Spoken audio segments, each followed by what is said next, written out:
Hello, my lovely friends. My name is Ava, and here are all of the books that I ended up reading in May.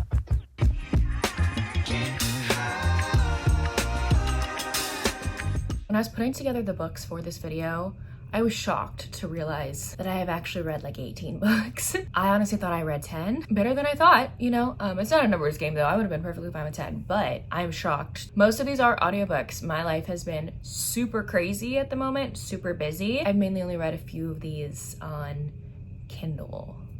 Most of them are audio, and that's okay. Okay. The first book that I ended up reading in May is a romantasy. This is Iron and Embers by Helen Schuer. I'm so sorry if I'm mispronouncing that. I know she's pretty popular right now. I didn't realize when I picked this up that this is a spin-off series to one of her other series, and I probably should have started with that. I felt like I was missing out on a lot of maybe Easter eggs or background knowledge or side characters that were in the previous series. So this is my fault. This is my fault that I didn't understand or feel a connection, I feel like, to this book, because I believe I was missing a lot. I think her other series is The Legends of Thesmar. I think that's the whole series title. But this one was still good. I just feel like I could have loved it if I read the other series before this. So essentially there's this princess. The hero is her bodyguard as she goes to kind of like a poisoner school in this fantasy world, and they have some history. Apparently in the other series they have history, and I feel like that's why I would have liked it more. I would have been able to see all that. Yeah, it's basically like a slow burn, tension heavy, angsty bodyguard princess romance at this alchemy poisoner college. Tropes for this one: it's angsty, a bodyguard, dark academia, a fantasy romance, you have found family, longing, a princess female main character, magic is involved, it's royalty, and it is a slow burn romance. I finally finished up the Campus Wallflower series by Rebecca Genchak. I just decided to finish it out.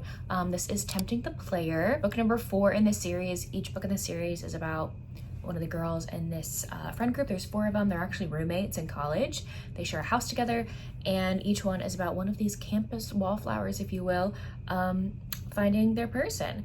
In college, another bodyguard romance. I'm a sucker for that trope, okay? But in the previous book in this series, this heroine basically reveals that she used to be a middle school teen pop star, and that she had the alias Ivy something, and she kind of becomes a sensation overnight, and she gets a lot of attention, and her parents want to make sure that she's safe, and so they hire a secret bodyguard for her. And it's this guy she has a crush on that actually has his running trail. He whatever run he does in the morning, he always runs by her house, and she watches him every morning because she thinks he's really cute. So yeah, she is not very happy when she realizes this guy she really likes is actually her bodyguard. Tropes: bodyguard, celebrity, college romance, forced proximity, and grumpy sunshine, and you have a singer heroine. I also want to mention the revealing about the bodyguard. That's at the beginning. I did not spoil the book, hopefully. I didn't. That's at the beginning. So I decided to pick up some mafia books, specifically Michelle Hurd. I've heard really good things about her, and I actually got a few of her books back at the end of 2024 when Audible was having that really big sale, and I finally decided to pick up the ones that I bought. So I started with Tempted by the Devil by Michelle Hurd. This is a complete standalone mafia as well. So our heroine is really shocked when her stepbrother brings her to this family function. Her family's a part of the mafia, and she's shocked to realize this is her wedding. She's been put in an arranged marriage with the dangerous, powerful Angelo Rizzo, and they're doing this because her stepbrother actually owes the Cosa Nostra money. So that's how Angelo's gonna get his money back, is he's gonna get a wife. He also knows that this heroine has been abused, physically abused by her stepbrother, so he is going to save her from that situation. He is down bad for this woman the moment that he sees her, so I loved that obsessed hero. I am obsessed with that. I've been in a huge mafia mood, so this one was a great thing to read during that time. Tropes with an age gap, arranged marriage, forced marriage, mafia romance, opposites attract, touch her and die, and who did this to you? Because when he meets her before they get married, because they do have a exchange a little bit before they get married, they don't know that they're gonna get married. Anyway, he notices some cuts and bruises on her. He's like, who the hell did that? And she doesn't say, but he puts 2 and 2 together essentially, and he goes He goes feral. Next, I decided to pick up the first book in her Sinners series. I was about to say duet. It's not a duet, I don't think. This is Taken by a Sinner by Michelle Hurd. I didn't love this one as much as the previous one I mentioned. Maybe I would have felt different if I didn't read that other one first.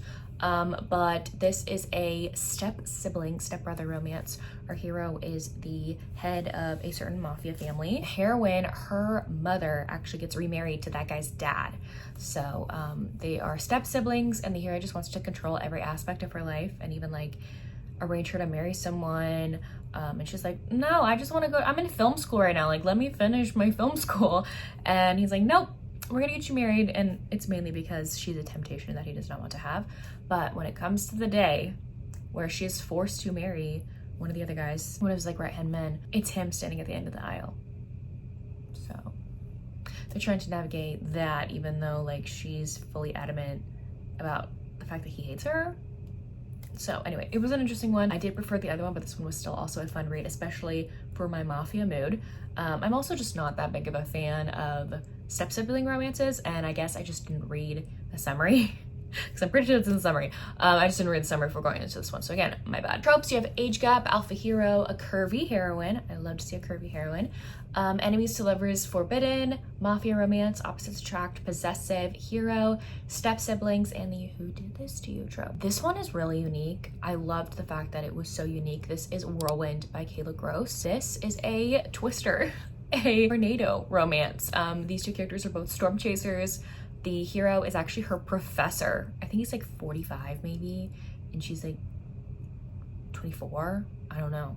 But there's a really big age gap between them. But she is one of his students, and she has been chosen to be like his intern during this, I think, summertime of chasing tornadoes, or whenever tornado season is. I don't know when tornado season is. I don't know if it's over the summer or not. But anyway, she's been chosen, so they're going to chase storms together, and with that forced proximity element, they're kind of forced to confront their feelings that they've had for each other. And he's like holding back because it's forbidden, obviously. The heroine's also holding back because like this man will lose his job if we do anything, and I'm never gonna do that because he loves his job so much as a professor. So they're both trying to fight their feelings, but when push comes to shove, and when a dangerous tornado is about to kill them, things happen. Tropes for this one: you have an age gap romance, it's forbidden, forced proximity, plus size representation. It is smutty, and the student teacher trope. Okay, this next one I can't really talk about because we're deep into these books. I finally read Romancing Remeb. Ruby's names for these heroes just keep getting more tongue twistery as we go along. So Remeb is this hero. This is the third book in the Ice Planet Clone series, which is the second spin-off to Ice Planet Barbarians. There's one, and this is the second one. So this is, if we're talking about all Ice Planet universe books, this is like book number 30 something. Like, it's a lot, maybe even more than that. So like, I can't really describe this because it takes place years after Ice Planet Barbarian. It does take place on the same planet. The heroine on this one you actually meet in her first spinoff, which is the Ice Home series. I can't talk about who Remeb is. Like, I cannot. I will list the tropes out for you. This is an alien romance, fated mates, a language barrier, and a virgin hero, which y'all know I am obsessed with virgin heroes. So this one was good. I just think Tia's not my favorite heroine. That's just a personal preference. So yeah, the Ice Planet Clones, I don't think is my favorite series by Ruby. I will read anything Ruby writes because she is queen. I love her. But I personally just am not that big of a fan of this series compared to the other ones. Maybe it's like the fact that, I'll give you a hint, like this series all takes place like basically like underground, and I'm like, where's like the danger and the sky claws and the snow and like freezing and having to cuddle for warmth? Like, where is that?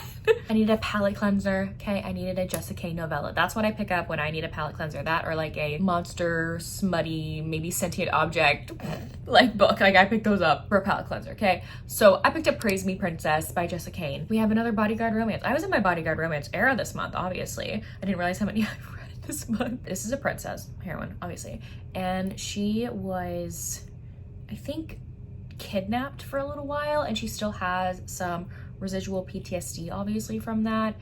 And the mom, the queen, tells her like, hey, if you don't overcome this fear, you're just gonna have a bodyguard with you all the time because you never leave the castle and you need to go out and live, and if you have a bodyguard, maybe that'll be better, so I'm forcing you to have this bodyguard. The moment the bodyguard walks up, he's like forced to do this. He's like, I do not want to guard a spoiled brat princess. He is in for a shock when that is not what the heroine is like at all. And he like basically eats crow, he eats his words. He's like, crap, I misjudged her before I even knew her. That's basically it. They end up falling for each other. There's many forced proximity elements.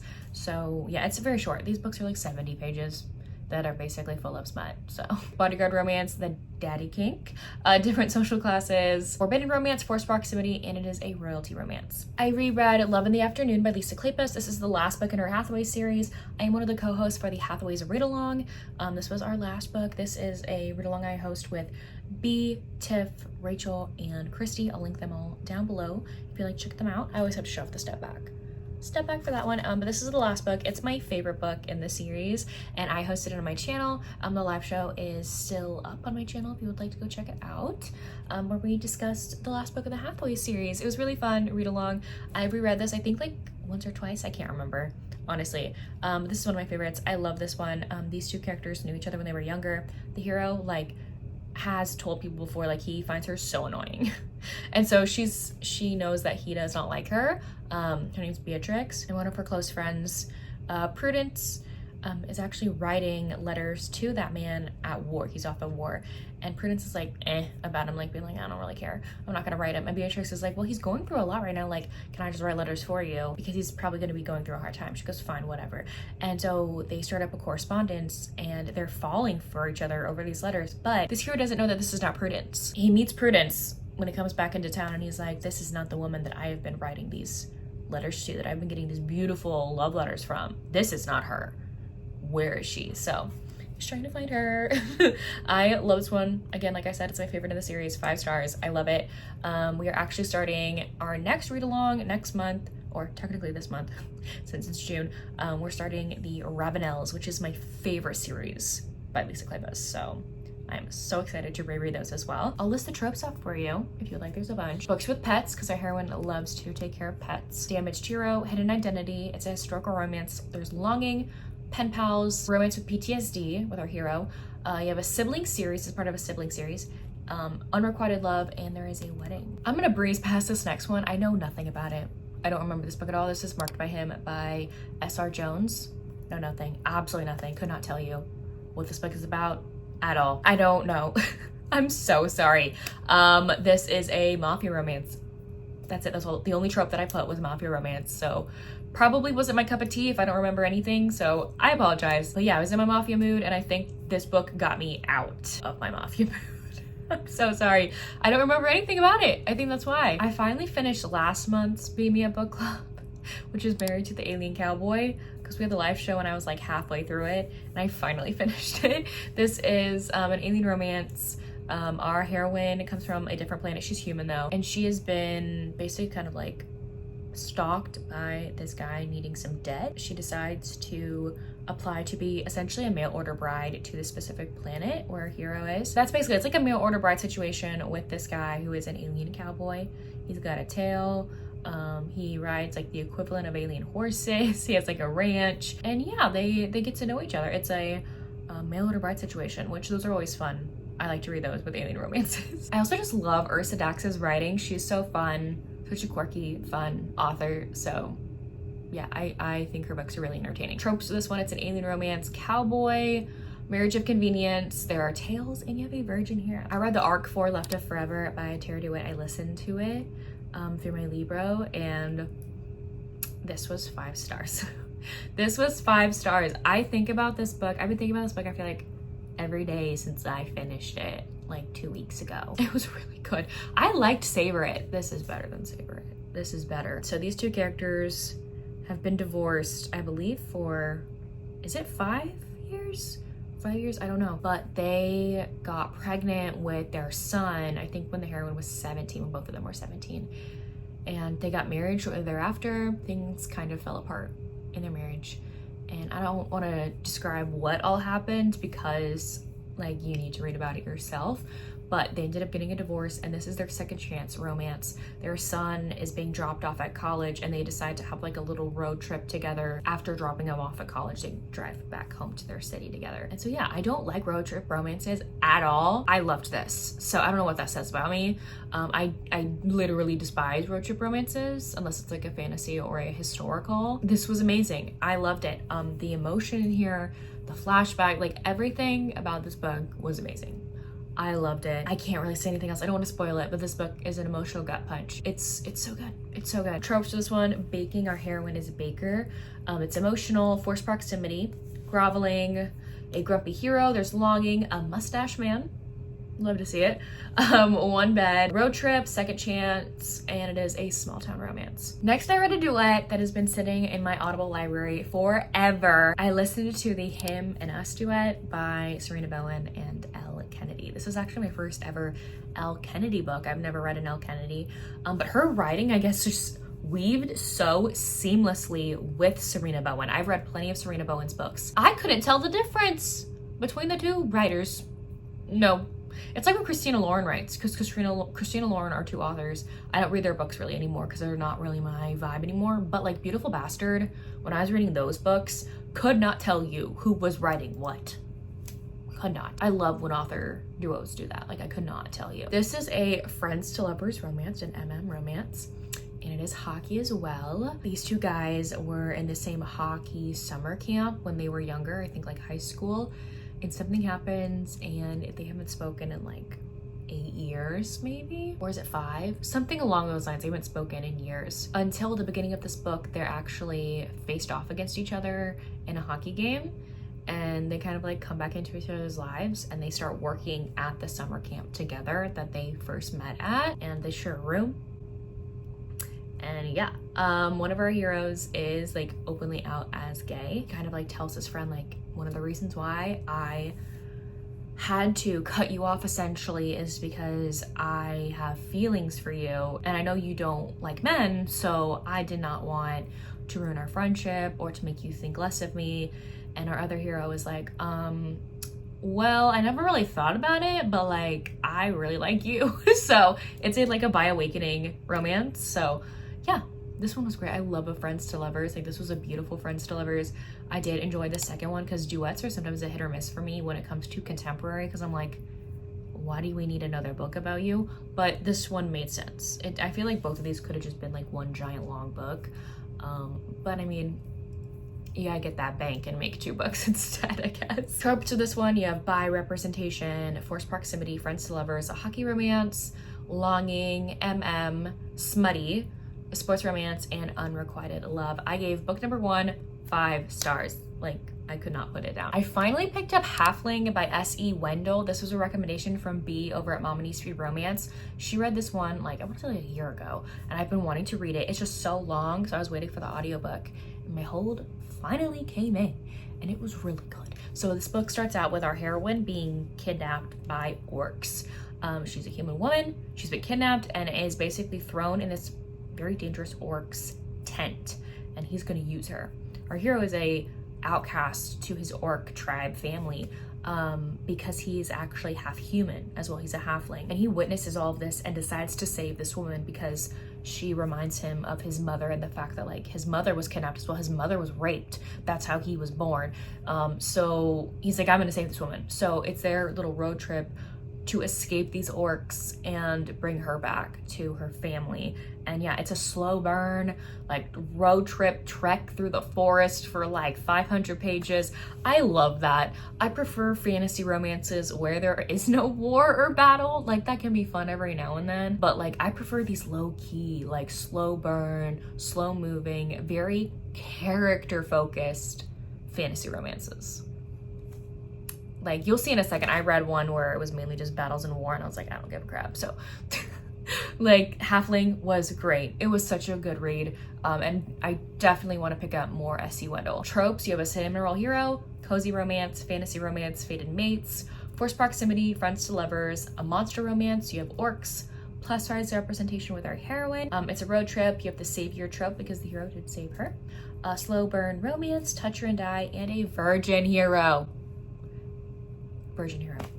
Next, I read Mad Love by Willow Astor. I actually interviewed Willow Astor as well as Melanie Harlow, but I've never read a Willow Astor book, so I made sure to read one before I interviewed her. I interviewed her at Flutter Romance Bookstore, and yeah, it was a signing with her and Melanie Harlow, so I interviewed both of them, and I wanted to make sure I have read a book by both of them. So I picked up Mad Love, which is the first book in her Single Dad playbook series. I actually own book number 2.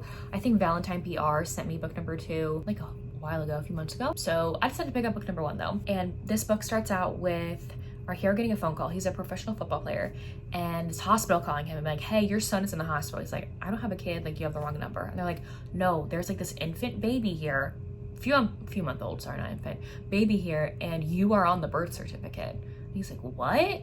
And he shows up. Turns out this girl he had a one-night stand with months ago, almost a year ago, didn't tell him that she was pregnant. She and the baby were in a car accident.